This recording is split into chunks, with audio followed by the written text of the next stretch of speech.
Welcome to the PCB Pulse, the podcast where we dive deep into the world of electronics, circuit boards, and the stories that spark innovation. I'm Joseph Ogbonna, a PCB designer, mentor, and the founder of PCBMentor.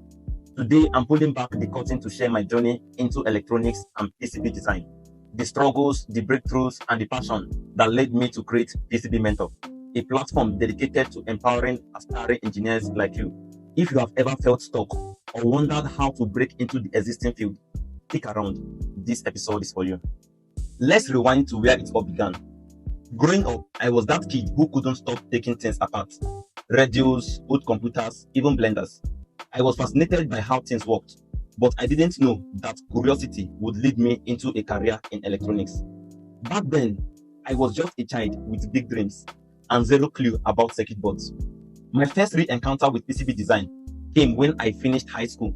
I was handed a project to design a simple circuit. The software was intimidating. The terminologies felt like a foreign language to me. And I made every mistake that I could. Backwards components, short circuits, you name it. But something clicked. Every failure taught me something new. And I was hooked. That's when I realized PCB design isn't just about circuits. It's about solving puzzles, creating something from nothing, and bringing ideas to life. That spark lit a fire in me. But the road ahead wasn't easy. Let's be real. PCB design can be brutal. I remember nights spent staring at the screen, trying to figure out why my board wouldn't work. There were moments I wanted to quit.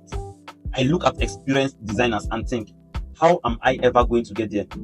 The learning curve was steep and resources were scarce. Online tutorials were either too basic or way too advanced, and I didn't have a mentor to guide me through this path. One of my lowest points was troubleshooting my board and still can't find the issue, which made me exceed the project deadline.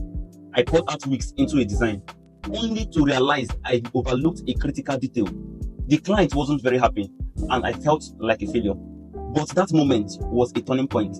Instead of giving up, I doubled down. I studied harder, experimented more, and started connecting with other designers. Slowly, I began to see progress. Those struggles taught me resilience, but they also showed me how isolating this journey can be without the right support. That's a big reason why I started PCBMentor, to make sure no one else has to navigate this path. After years of trial and error, the breakthrough started coming. I will never forget the first time I designed a board that worked perfectly on the first try. I literally jumped out of my chair. It was a simple circuit, but to me, it was a masterpiece. The win gave me the confidence to take on bigger projects, microcontroller-based, high-speed designs, IoT designs, you name it. One of the proudest moments was when I designed a complex board that leveraged HDI technology on it. That project wasn't just a technical win. It showed me I could solve real-world problems and make a difference through design. With every board I created, I got better at anticipating issues, optimizing layouts, and turning ideas into reality. But the real game changer, teaching others. I started sharing what I learned, first with colleagues, then online. Seeing someone light up when they finally understood a concept or completed their first board. That's the stuff that kept me going. So why did I start PCBMentor? Because I believe anyone with curiosity and drive can become a great PCB designer. You don't need a fancy degree or years of experience, but you do need guidance, practical resources, and a community that got your back. That's what PCBMentor is all about. At PCBMentor, we are not just throwing tutorials at you. We are breaking down complex concepts into steps you can actually follow, sharing real-world tips from my own successes and failure, and building a community where you can ask questions and grow. Whether you are a beginner designing your first circuit or a pro tackling high-speed boards, we've got something for you. Since launching PCBMentor, I have helped hundreds of students turn their passion for electronics into skills they can be proud of, and I want you to be next. That's it for today's episode of the PCB Pulse.